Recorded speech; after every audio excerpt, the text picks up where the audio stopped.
Welcome to the podcast where we take a deep dive into the stories behind construction business leaders. We will share how they got started, how they found success, and the lessons learned along the way. I'm your host, Eric Fortenberry. Welcome to Builder Stories. Welcome back, everybody. Today, I'm excited. I've got Cory Plourde here. He is the owner of Cory Remodeling Services. They're located in Worcester, Massachusetts. Very excited to have you on the show, Cory. Did I say Worcester, Massachusetts right? Did I get it right? You got it right. It sounds almost like a native. All right. Well, it's certainly in the spelled the way that you got to say it. So appreciate the coaching before the show. All right. Well, look, why don't you give us a little background? Who you are, how you got into construction, what you guys do, things like that. Yeah, sure. It's kind of a long story, but I'm 58, so I became a carpenter 5 years, for 5 years after high school. My best friend's father ran a remodeling company, a business that was well respected, and he gave me a chance to go to work for him, and started out with the normal stuff. But that was in 2000, so that ended. Let's see, that was right around 2005 or 7, right around there when I really started working for him. There was a couple things before I went to work for him, but then the recession started to hit, and he was kind of getting older and was doing just some stuff to keep us busy, his son and myself. I just got tired of doing the coldest day. The highest roof on the coldest day for the lowest dollar. And I started looking for other options. So I entered a ad in the paper, right? Believe it or not. It was a sales ad for janitorial sales I lived in Claremont, New Hampshire, a little town, mid-state New Hampshire. And it was in Springfield, Massachusetts, where the company was from. And I spoke to the owner, and he said, "You know what? I'm getting ready to make my choice, but if you're willing to drive down here today, I'll interview you. It's about a 2-hour ride." I was like, uh-oh, now what? I had never done any sales or anything, so I put on my best plaid shirt and my best pair of jeans with the least amount of holes, and I drove down there and met with him and the vice president, and they offered me the job that day. And then it was like, oh no, but that's how it all started. Janitorial sales. I remember going into my first little nursing home with my little caddy of cleaners and going to try and find the head housekeeper and try and sell them some cleaners, right? So that's how it started. Nice. And I worked for them for a few years. Actually did very well. And then I went to work for another company that was kind of a competitor, but still far away. And I worked for them for like 4 or 5 years. Then they sold, and I went to work for a large corporate company called Ecolab. They're a global company, everything around the hospitality industry. And I was with them for 18 years. So that was my corporate life. I managed a lot of sales teams, and that it was sales and management, for a long time, and I loved it. And my daughter was born, and then life changes, right? So she was born in 2002.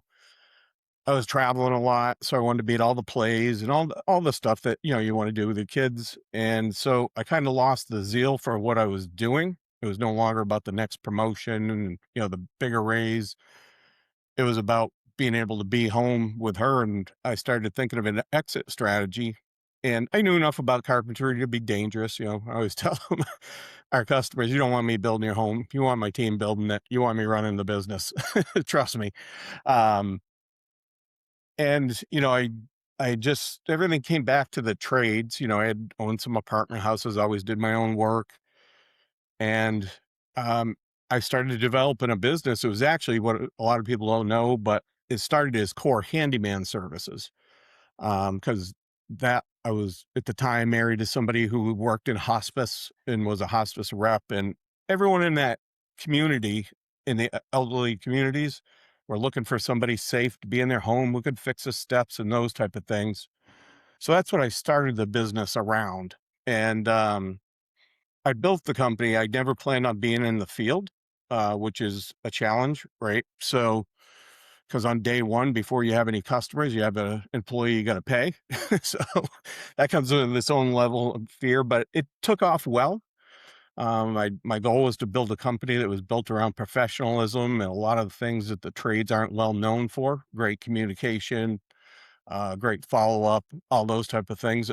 That stuff that came from my corporate life, and it didn't take me long, to realize that it took as long to generate an invoice for a $500 day job to a $15,000 bathroom, which was a big deal to me at that time.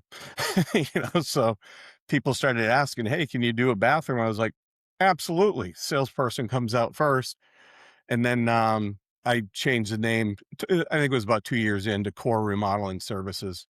Um, and that's when the business really started to take off with bigger jobs. When people are looking for a nice kitchen or a bathroom, the word handyman in there sometimes throws them off, So that's when I decided to change the name. So that's kind of the short version of how the company got started.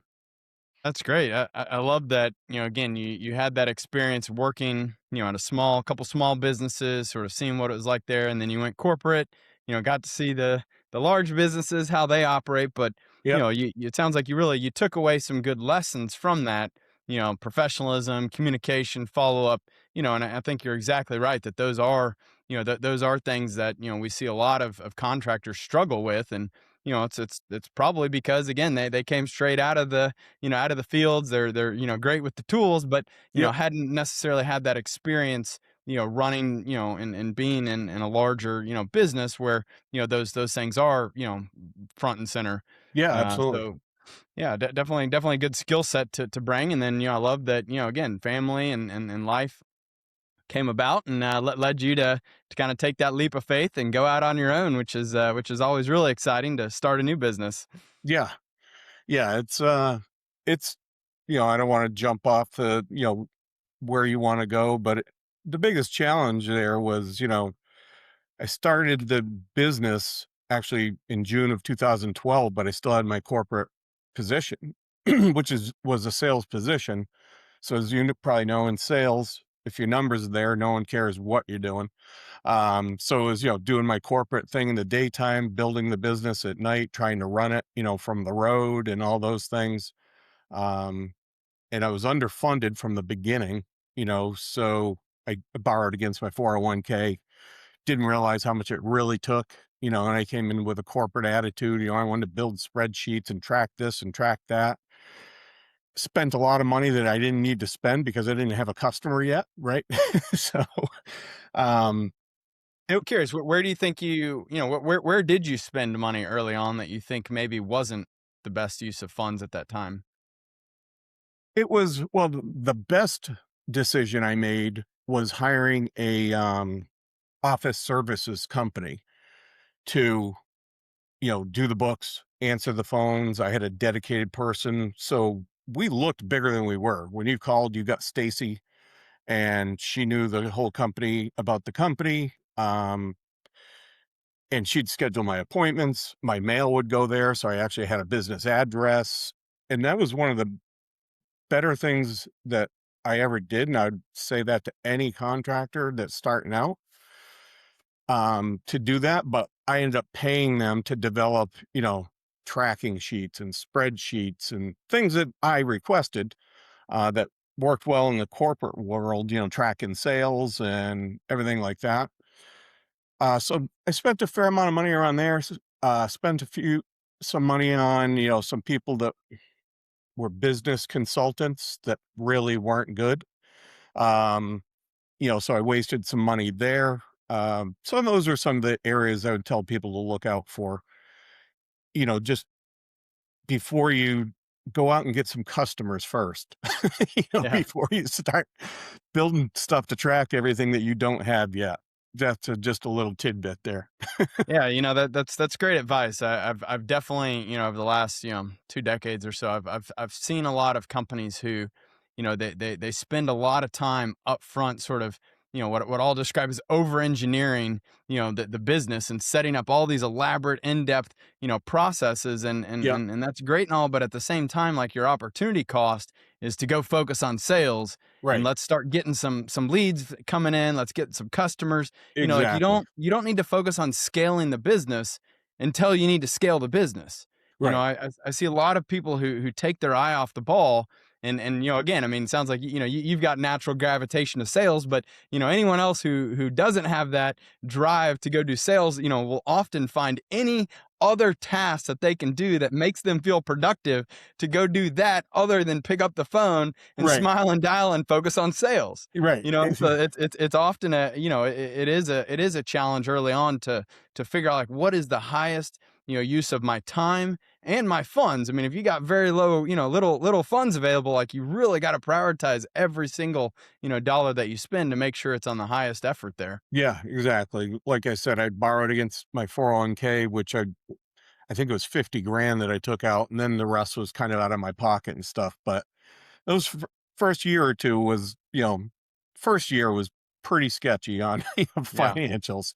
I still have a picture of my first invoice, which was at my neighbor's house, for 125 bucks on my wall. My handwriting, changed light switch, replaced one outlet. you know, that was the first check that I Nice. got. And that surely wasn't gonna. I hired one employee as to do all the work in field, but I took 1 week of vacation to work with him side by side, so he'd see how I wanted things presented and everything like that. And then after that, we had to develop enough sales. We did, feet on the streets. We made brochures, went door to door. I paid my daughter and some of her friends just to go into neighborhoods and drop those things and put them on doors. And that's how it started. Just, What What do you think was the most effective, marketing that you did early on to get those first handful of customers?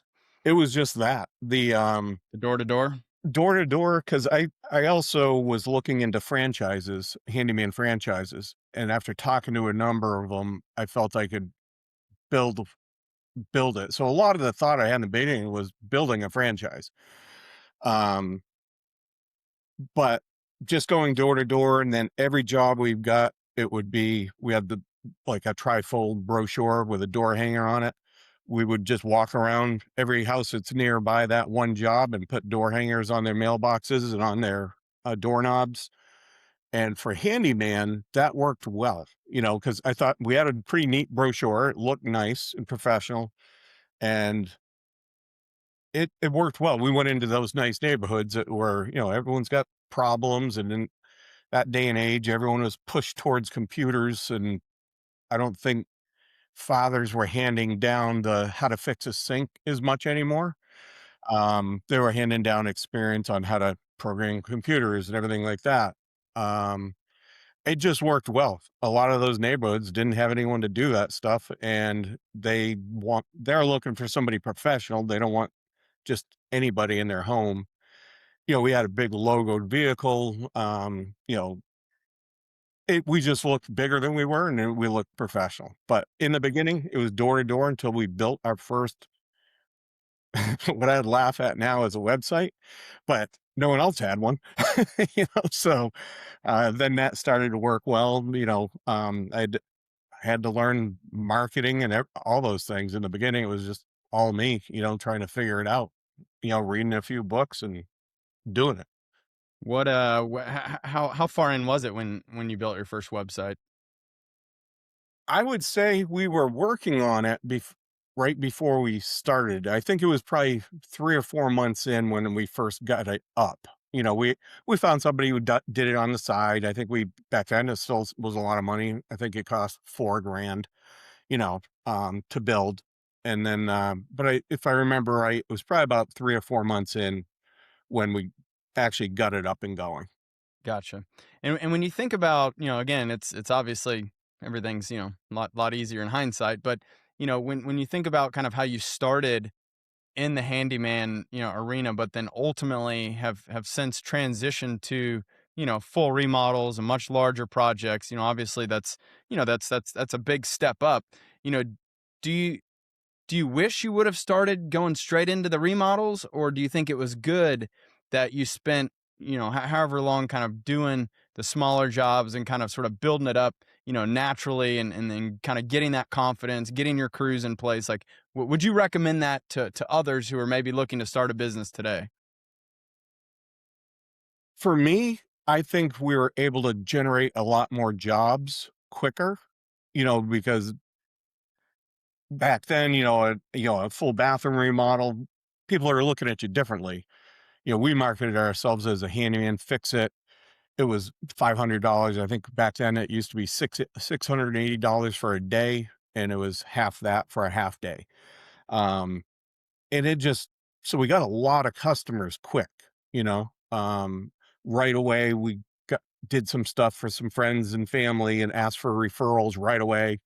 We got them up on our website. So or references, I should say. Um, so I think that generated a lot more cash right away than going out and looking for $15,000 bathrooms when I had no referrals or references or anything, or, a kitchen remodel. I had one employee. So, you know, for me, that worked well. It got cash flowing going quickly. We got customers quickly. We were getting referrals quickly, even though it's small jobs. That's what we're marketing for. I think it would have been a lot harder to find jobs, and I was underfunded to be able to fund that. I didn't have the resources to order cabinets, and the money that you got to put up front to do a lot of those things. So for me, in that situation, I think it worked best, even though I didn't plan it that way. Yeah. And how long did you go as the handyman? It was, I think it was a year and a half in, I changed it to core handyman and remodeling, thinking I didn't want to lose the SEO on the handyman. Then I think it was at 2 years, I just removed handyman from it. Um, at the end of 2 years. And that's when we started getting the calls for the larger projects and stuff like that. And by then I had two employees. One was a very good um, carpenter, and he became my first project manager as we grew. We still got a great relationship today, even though he's not with me. He's actually works for me as a sub now. But with his experience, I could take on a kitchen. I could sell it and then know he could build it. Prior to that, I could have sold it, but we couldn't have built it. Not well, at least. So early on, was the strategy to, basically to kind of hire, as you could, but like, when did you realize and start kind of referencing or start leveraging subcontractors? Because I mean, obviously a sub can bring a whole lot of experience, to the table, to the actual execution. And that sort of does allow you to just go focus on sales, and you just kind of quarterback the projects. Like, when, at what point did you sort of make that transition? So I always had our own carpenters at least in the beginning. But I joined a BNI group right away. I forgot to mention that joined a business networking group, and they always have, electricians, they have plumbers, they're in all the groups, they have, demo crews, waste companies. So, we had a plasterer in our group. So I found a lot of people just from that BNI group. Then once you're in BNI, you can go to the website and look at other towns who they have. So I utilized a lot of the BNI network to find my first subs, to start handling. I met my electrician, my plumber, a cabinet guy, countertop guy, a house cleaner, all those people that we started to utilize through business networking groups. Can you tell us a little bit more? So for those who don't know what, you know, the BNI is, and Mhm. how that network works, like, is that something that you have to apply to get into? Is it like a, like a monthly subscription type deal that you're paying for? What were Yeah. the commitments? Yeah. So in BNI, that's a short, abbreviation for business networking institutional, or I forgot what the I stands for. But if you just type in BNI, it'll come up. And every state has one, multiple groups, like in Massachusetts. There's probably 8 different groups just based on location, and they're looking for one person to represent each category. So if you're a contractor and they already have a contractor in that group, they're not gonna accept you.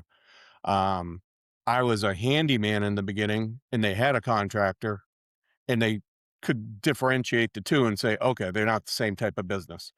So that's why there's multiple groups. Sometimes you gotta look around in multiple towns to find someone who has that opening, but they will have everyone from accountants to real estate agents, plumbers, electricians. Our group, I think I was in 3 different ones. Some are just starting. They might only have 8 members or really trying to find people.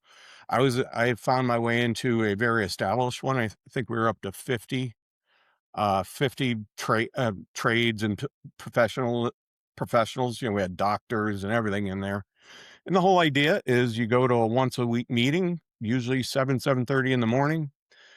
They go around the table, and the whole idea is, they go around the table at every meeting. Everyone gets to know each other, but you basically give like your 30-second elevator pitch, of what you do. And the whole idea is to network with everybody in there. Everyone tries to schedule dinners and lunches, and, everyone's looking to, get to know you.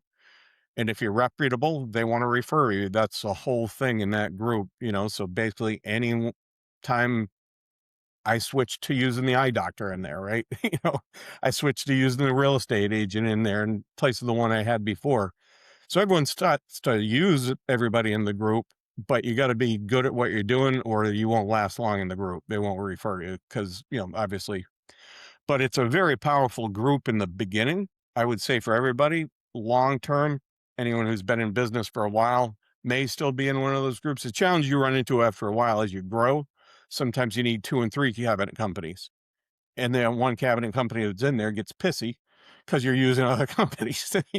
Same thing with the cleaner or the electrician or the plumber. As you grow, you might need 2 electricians.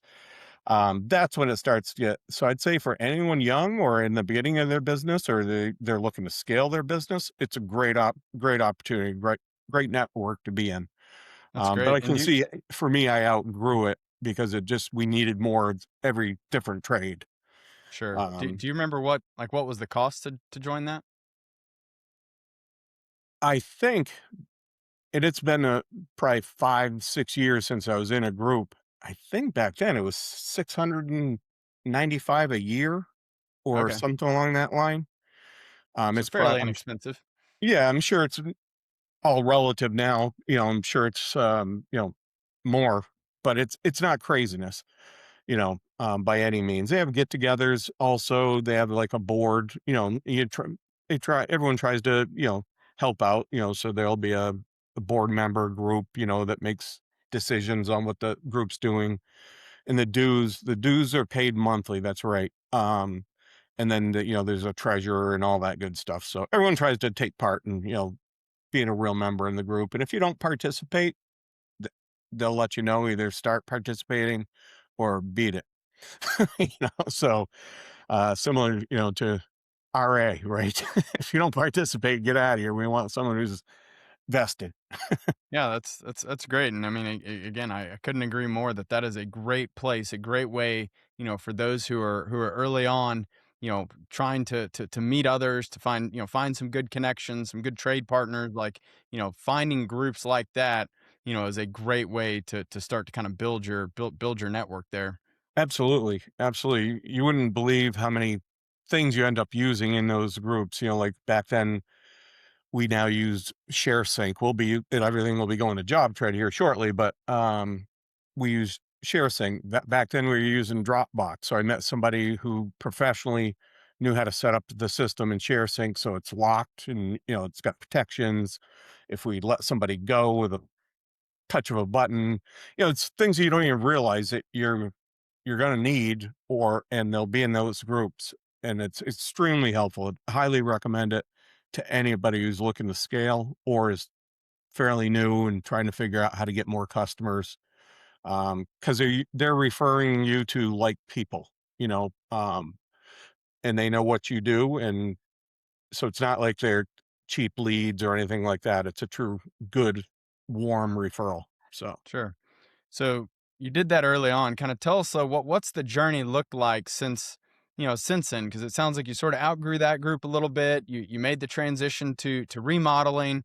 Yep. Started to see larger jobs. Like, I mean, tell us kind of how has your team evolved since then, and where where have you gone to? Joined other groups. I mean, you've mentioned Remodelers Advantage, like other things like that. Like, kind of share sort of how did you go from there to where you are today? Yeah. So after I got out of the BNI group, I joined NARI, the National Association of Remodelers, um, and the National Association of Home Builders. So again, to anybody, NARI is, if just the quick is a peer group, that is all about also networking. And you meet usually once a month. It's going to be all the people in the trades. There's plumbers, electricians. They're looking for everyone. You don't have to have one plumber. It's different than BNI. It could be 5 plumbers in the group, but they're big meetings and it's about education. It's a different level of contractor that joins those groups because it's a commitment. You got to pay so much a year to be in. You got to have so many continuing education classes to stay in. So it's a different level, and they also try to network within the groups because they're putting their name on you, so you have to perform and do everything you say you're going to do. And they're just great resources, just tremendous resources when you need a plasterer or you got rid of your electrician. There's going to be 3 of them, or there's going to be another contractor that, hey, here, call mine. My guy's great, or plaster painter, whatever the situation that you might need. Tremendous resource in that group for building your business and getting all the connections, right down to attorneys that just focus on remodeling and new construction contractors, to write your contracts and everything like that. National Association of Home Builders is very similar.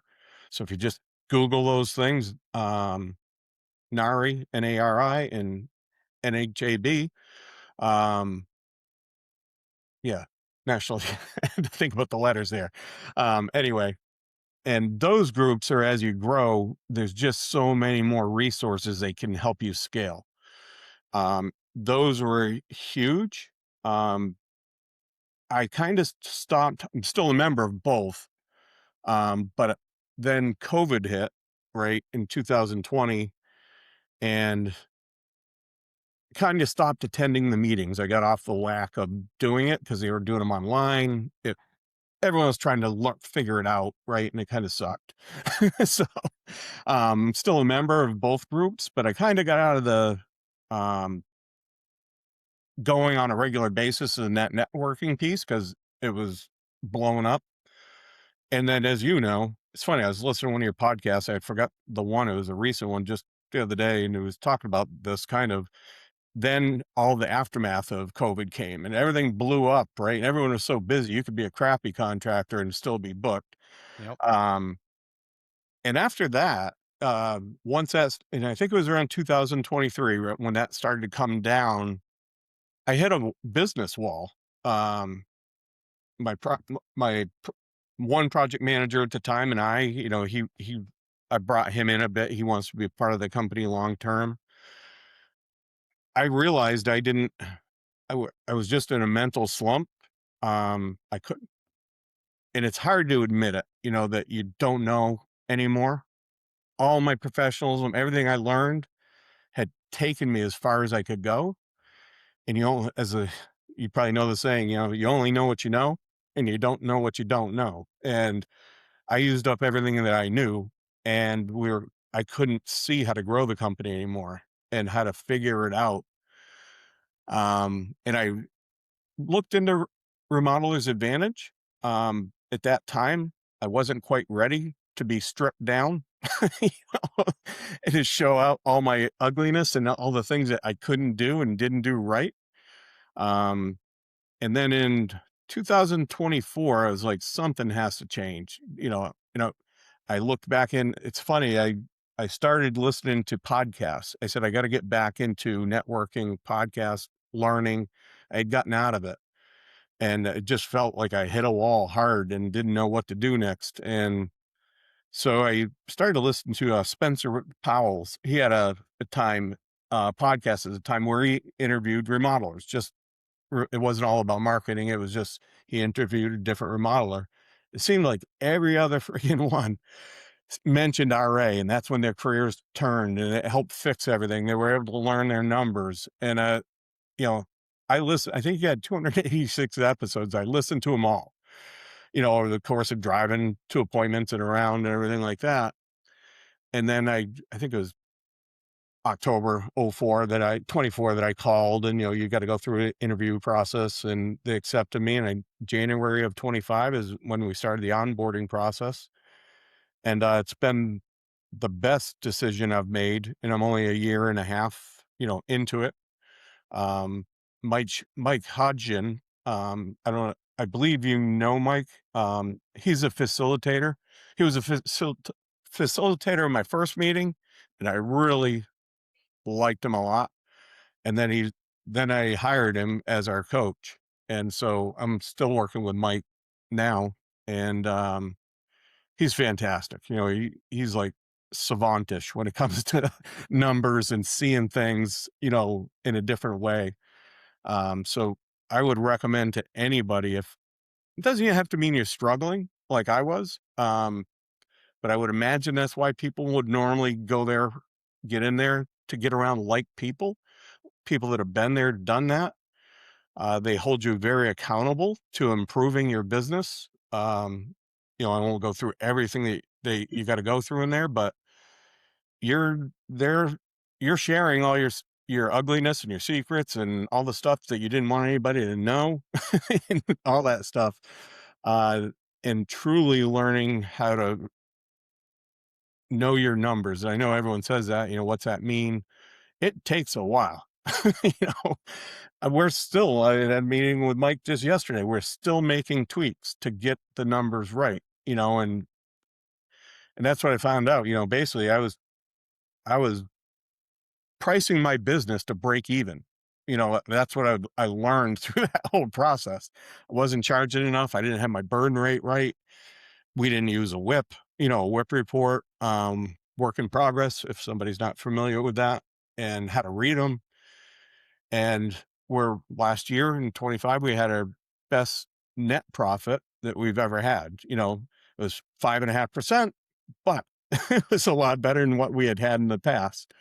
Um, and this year we're still, I've set my largest budget, kind of getting off record from off the tracks a bit. But so if I could pass on any advice, if somebody's struggling or is looking to scale, definitely make the decision. There's other great groups out there. I listen to some of their podcasts and everything, but I would highly recommend RA, for anybody, especially if you're looking to scale and you're stuck or you're struggling. Um, so that's Yeah, kind of that story, how that it, evolved. yeah, RA is, it's a great group, and I think kind of just like how you sort of figured out though, like you had to grow to the point where you were ready to join that group, not just financially, but like, again, mentally ready. And it's interesting how it kind of sounded like your initial sort of hesitations were because like you knew things weren't running well, but like you were, I don't know, scared or embarrassed or whatever Yeah. it was to Yep. open up and just like lay it all out there. But like, it kind of sounds like now you're like, now that I've gone through that and I've done that, it's almost like a relief, right? It's like getting this burden that you're carrying around and you don't know, what to do differently or how to change. But like, that does weigh down on people and that ultimately can lead to burnout, Yeah. so thank goodness. I mean, you found this group who, you were able to feel comfortable, kind of opening up and really sharing, what your challenges were. And I think so many people don't, again, they struggle and they feel like they're alone. They're running the business. Being an entrepreneur, being a business owner. I mean, yeah, like it can be lonely. It can be very Yeah. challenging. Like you feel like you don't have a lot of people to sort of share that burden with. But like that's where it's all about finding those groups. And you're right. I mean, there's a lot of them, but like it takes that first step to go and to find them and then have the mindset of look, I'm going to get get out of this whatever I put into it, and the more open, the more transparent, the more you can kind of contribute and just be open and real, the Yeah. better feedback you're going to get to continually improve. Yeah, definitely. And in my business, my fiance works in the business. She has her own full-time job, but she does a ton. She handles all our marketing. My daughter now is my office manager, and she does fantastic, and my future sister-in-law is our finance manager. So then you have all those dynamics of family in there. And when you're hitting a wall, my daughter wasn't with us when I hit that wall originally, but Melissa and Carol were, and it's hard on them too because I'm feeling like hell, and RA's helped with that, with just talking about the family dynamics. We had a 2-day on-site meeting with Mike 2 weeks ago now, and with the whole team, and then just with the management team, and it came out, and I know it's one of my weaknesses, and this is probably way off track, but you know I'm sure you're familiar with the disc, you know, um, process. Personality Well, I'm the profile. high D, right? I want everything done yesterday, and everyone on my team, even my designer, are all high C's. So they're details and making sure it's right and all those things. And it came out that, I'm not showing enough appreciation because I don't see everything that's been done. All I know is, yes, I know you pushed 50,000 buttons, but there's 50,000 more that still need to be pushed. And this is really around job tread is one of the biggest things because it's an undertaking, as you know, but once you get there, it's going to take us to the next level. So it also helps with an RA, you can talk about those things because there's other people in there that are going through transitions or working with their families and can help. That's one of the biggest things I got to work on now is making sure that I remember that everyone on my team is trying to do the best things for me, and I got to slow it down because that's where I have a challenge sometimes as I don't show people enough appreciation. Because I'm only seeing. I recently just bought the book, The Gap in the Gain. You know, which because I'm always looking at how much more we've got to do, and I don't look at all the good stuff we've done. I just look Yeah. ahead. There's still more problems. And You know, it's the wrong way to look at it, but sure. easy to do. It's interesting too, though. Like, some people might say, "Man, I'm so overwhelmed with my own business. How could I join this group and then, really give attention and focus to others and their business and their problems?" But like at the same time, like, every single other person's business and their challenges, it offers an opportunity for you to reflect on your own Ton. situation. And maybe it's like, man, like, they are doing this thing really well. That's where I'm struggling, or maybe they're having the same struggles that I am. Like having that perspective and that ability to sort of step out of your own situation for a minute and look in on some other situations, like it really does give you such great insight into what you're doing well and where you're struggling and what you could do better at. And so, like, again, I think kind of getting involved in these groups is so valuable. And like you said too, it's about, learning how can I be a better leader? How can, we know our numbers? How can, we focus on the right, metrics that are going to make the biggest impact on our business? And sometimes you just, when you're down grinding, it's hard to take that step back and see the forest from the trees. It is. It's tremendous. So, any advice to anyone who's out there listening, and I know you got a lot of followers, um, it's get into a group that's like that because you also have full access to them. Outside of the meetings that you go to, you can call anyone. They'll get on a Zoom with you and go over how they do their marketing or whatever your problem is that you're having, and talk through it with you. Everyone is extremely open. So the advice would be one, join a group, and then two, continue with mentoring. Hire a coach that fits your model or fits with you because the hard decision point is you're like, either I'm already struggling. How can I pay this much to be a part of this group and then pay this much to have a coach? I was thinking the same thing, you know, but paying both of those last year, we still had our best net profit year ever. So that the groups and the coaches pay off. You just can't see it up front. You just can't see it when you're struggling. Sure. So again, last year, 5.5% net profit. It sounds like that was your best year yet, which is great. You're finally, you're in the black. We're making some money, but what are your goals for this year, and what do you think? I mean, what were the biggest changes that you made to get to that 5.5, and then what are you going to do this year to hopefully increase that? Yeah, so we set a goal this year. I worked on it with Mike, to really dial it in. Um, we set a goal, I think it was 9.5% net, which was would put us at about 3.6 million. We finished and it's a huge leap. And our biggest thing, because we finished last year in accrual accounting, just under 3 million in cash. We were just over 3 million, but that was money we hadn't earned yet, right? It's a bunch of deposits.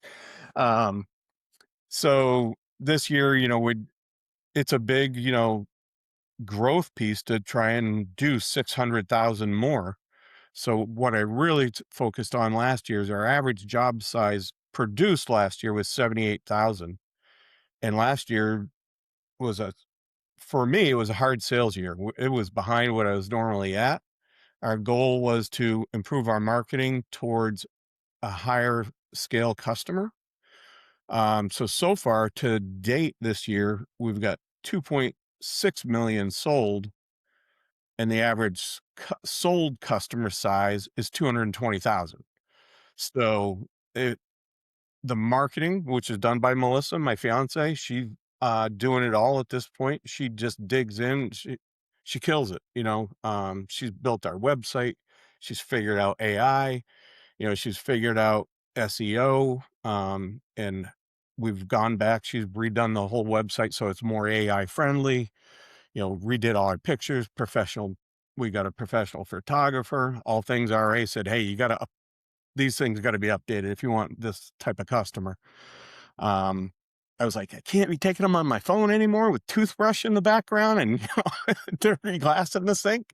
So Melissa's gone back and redone all our pictures and really upped the descriptions so AI finds them better. And we're starting to get consistent leads from chat and uh, Gemini, which is, all through her work, no doubt. So those That's are the awesome. biggest things. Now the biggest challenge is I used to have 6 carpenters at one point, um, in through last year, and then, one got himself fired. Well, 2 did. One, I'll just say he took a shot at somebody going to one of our jobs. So, he's going away for a while. Um, and another one got himself fired just because it had to happen, and one, I laid off. And then I hired my former production manager he's a true frame to finish sub, and he does excellent. I'm at that balancing act of, am I going to do more of a subcontractor model going forward, or am I going to bring on employees? And I'm leaning towards a subcontractor. So we're a little bit behind in production right now, but I think I'm truly working on that next key sub. I've been interviewing them and everything. So that's the biggest concern to making my number for the year is we've got the business, but we're a little bottlenecked. So, Yeah. it's a little bit of Well, a challenge. I don't know if I'll hit the 3.6. I got to reforecast my budget, but, we've got all the pieces, the sales piece in place, and that I still want to keep ramping up. I learned my lesson on, we didn't market really much for years, and then COVID hit and then we were blowing up. Right. And since then I've learned you need to market constant, all the time. You need to be marketing because it's not always going to be rosy. And then when things do drop off, as the people that kept marketing through the good times, that's how they really perform when it comes to bad times, when everybody cut back on marketing. So sure. 100%. more advice if that's anyone can, get that. No, that's great advice. And again, I mean, like you're definitely in the much better situation to have, the sales and having the opportunities that have come in. and then to have to figure out how can we increase our production. I mean, that's the much better problem than to have Absolutely, it more is. production Yeah, horsepower and not have enough deals and right. work to get them on. So Yeah, it was a flip around from last year. So, yeah. yeah. It's that's interesting that you said that, you're getting consistent leads from ChatGPT and Gemini. What do you know, like, what in particular may be leading to that? Because, we're a lot of people are like, how can we get, AI to recommend us? That's a huge, benefit to you guys. Is there anything that you would attribute that to? Melissa's done a lot of work on it, on without trying to get into all the lingo and because I'll screw it up. But basically, she redid all our picture descriptions, so it's more of answering questions rather than looking for keywords. Um, she There's all kinds of stuff you do on the backside of pictures. I forgot the name of the tags and everything she's done. We've also gone in, um, and I've personally we've done it with Gemini and with Chat. You go in and ask it, um, you know, how can I give you more context to recommend us when somebody asks you for the best contractor or remodeler in our areas that we work in?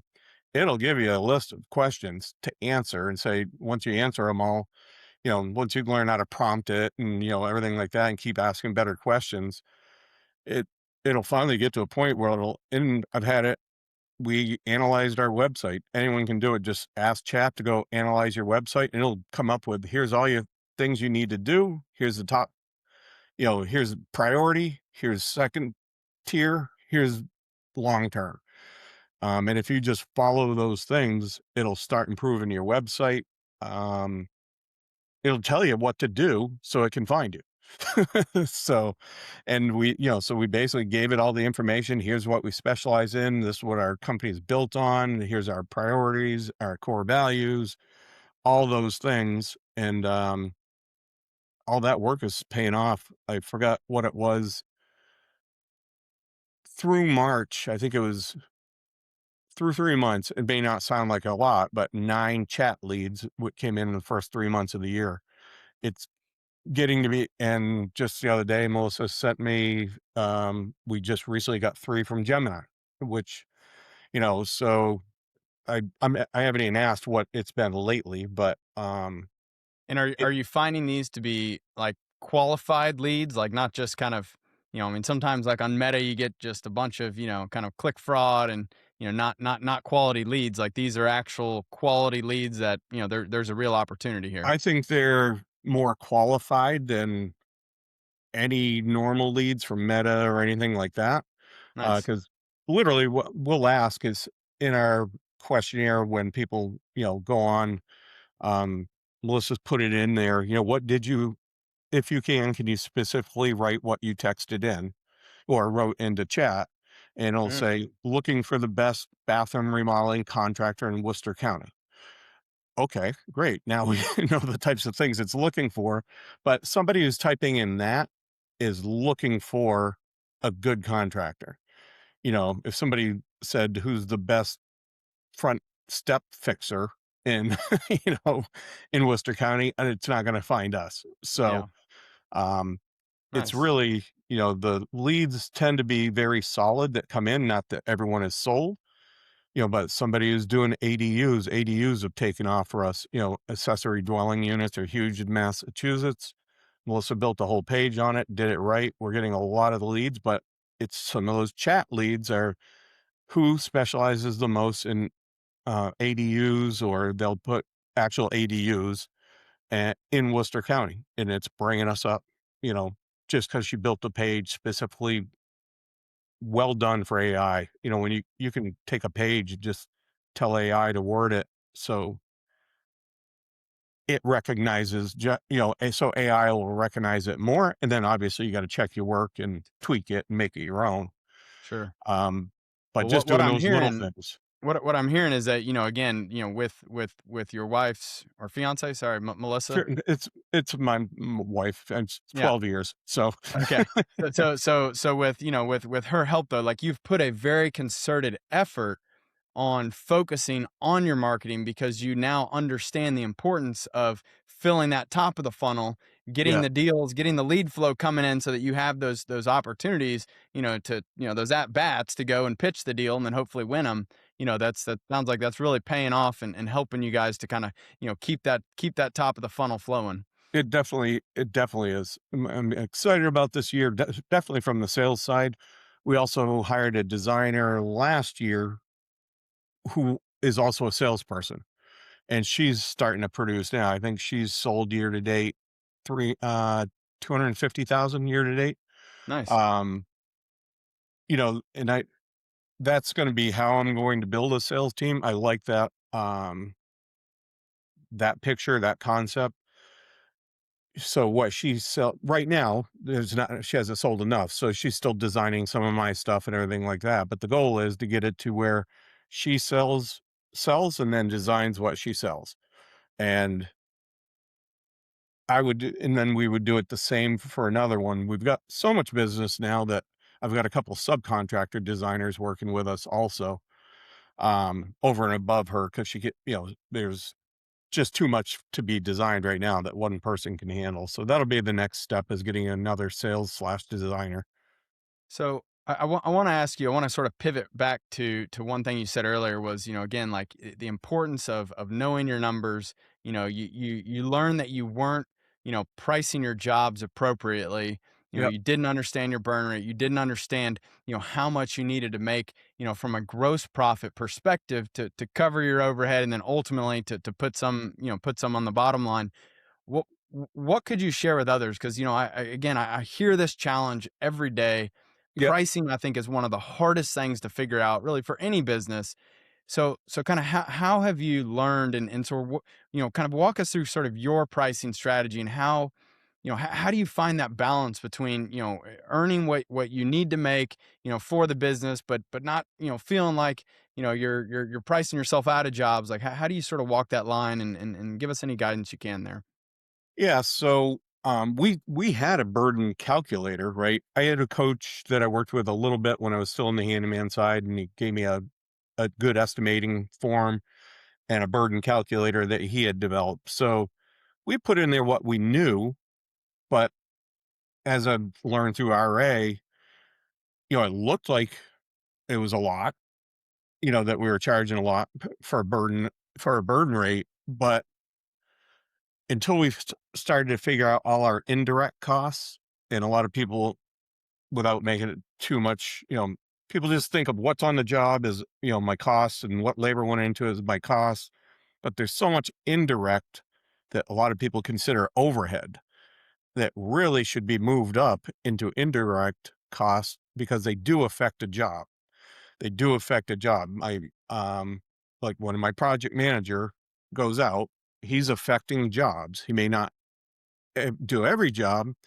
So we figured out a percentage. We're actually starting to charge by the hour for our project managers and our designers, but a certain amount of their salary needs to be factored into that burden rate. That's just one example. And I mean, literally, I look back like 3 years ago when my burden rate was like $55 and then we had up to 68. We corrected the whole thing and it's at 115, right? $115 because we moved a lot of stuff up into indirect. So it's getting built into what we're charging the customers. And that looked like such a huge deal that I was like, I love selling, but that's going to blow us out of the water. But once you get over that fear of the price is the price, you can charge what, you just got to get by that head trash of, oh, we're too expensive. Um, so I don't know if I gave the exact answer, but the biggest thing was figuring out how to get that burden rate. So we were charging the right amount per hour per guy, and that we were charging the customer for a lot of stuff that we were considering overhead. Um, and that was probably the biggest thing. Obviously, learning how to use a WIP report, looking at it weekly, a work in progress report, showing you where you have slippage on the jobs from where you planned it, and where you have grippage, and being able to correct those things sooner than when it's too late, which is when the job's done. Um, and starting to look at those things, and those are all things that learn through RA, and I know a lot of people don't even look at their obviously look at your P&L on a regular basis, but, looking at a balance sheet, I used to be scared to look at the balance sheet. I didn't wanna look at it. That's part of the thing you don't wanna admit. But looking at those steps that you can take to start building up your equity, and dropping your liabilities, um, is all things, starting to go over on a regular basis in RA is, a big deal. And then you start to make little incremental changes that start to change that. The goal is to have more equity, right? In assets than liabilities. So a lot of people are underwater on that, especially if you're young in the business or just getting started or hitting a wall, something like Yep. that. So No, all that's those that's type of things, go into starting to know your numbers. Yeah, that's great. And again, I see so many people who, especially early on, like they're not, they're not correctly accounting for their time that they're Right. putting into every project. And again, like you have to establish what is, your fully burdened rate, for the hours that you're going to put into every project. And then as you get, more people involved, I mean, obviously you got your field guys, but like just like what you've sort of figured out, even taking into account project managers, designers, anyone else who is logging hours on this job, like they should be logged and they should be, attributed to that job. And when you're estimating, you need to account for, all of those other people that sometimes a lot of people just don't think about that and they leave it down in the overhead bucket. And it's like, again, like you got to make the money that you need to make on every single job to cover those costs. And so it just makes more sense to incorporate it and include it in the front end as a cost, for the project to make sure that you're pricing high enough to cover those costs. Yeah, we had all our project managers. I've got two now. One that just got promoted to an estimator slash production manager, but that was all below the line. The salary, the gas, the truck. Our designer was below the line. All those things were just counted as overhead. Um, and then you know what? Now we just we fixed it, changed it a little bit just recently, but we figured out a percentage. And you know, my estimator is we figured he's approximately 60% um office, 40% in the field on estimating, sold jobs. I was just trying to think of the percentage, but so we just use percentages on him. Our other PM is 80/20. He's in the field on jobs 80% of the time, 20% on, you know, we can still consider his office time as indirect. But, you know, those are the things that are huge. Now they're tracking their time. We just implemented that. So now we're estimating hours into the estimate for project management, design time, and estimating time. That's great. Well, Corey, look, I really appreciate you, sharing all of this insight. I think this has been tremendously valuable to hear, your story and your journey going from starting up as a handyman and how you have, evolved into, I think, 10 or so people at the company doing over 3 million. I mean, like this is a great success story here that, obviously it's taken a lot of hard work and you've had to, kind of do some of the things that at first you didn't necessarily want to do, but like, it's awesome, to hear your story and to see how those things have paid off for you and how you're continuing to build a very successful business and you're going to continue to get better and better every year. And it's about making those, those hard decisions, those hard changes. Yeah.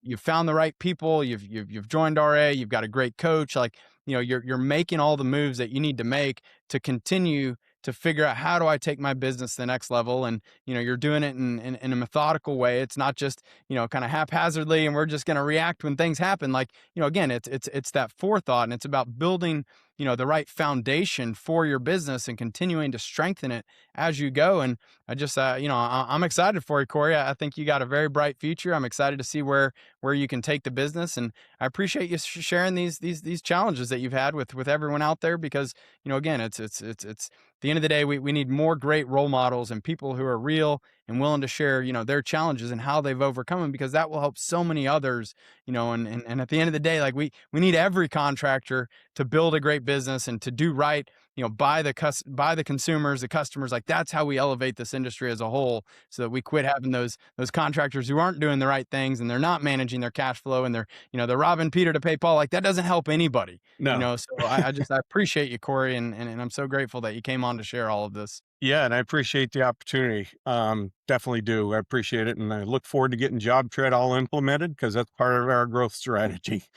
Awesome. Love hearing that. Let us know how we can help. All right, man. All right. It's good talking to you. See you, Cory. Appreciate it. Thanks. Thanks for joining us for this episode of Builder Stories. We hope you enjoyed the conversation and gained valuable insights that can help you in your journey along the way. Don't forget to subscribe to the show and leave us a review. And as always, if you or someone you know has a story to share, please contact us at builderstories.com. We'd love to hear from you. I'm Eric Fortenberry, and remember, every builder has a unique story. Keep building yours.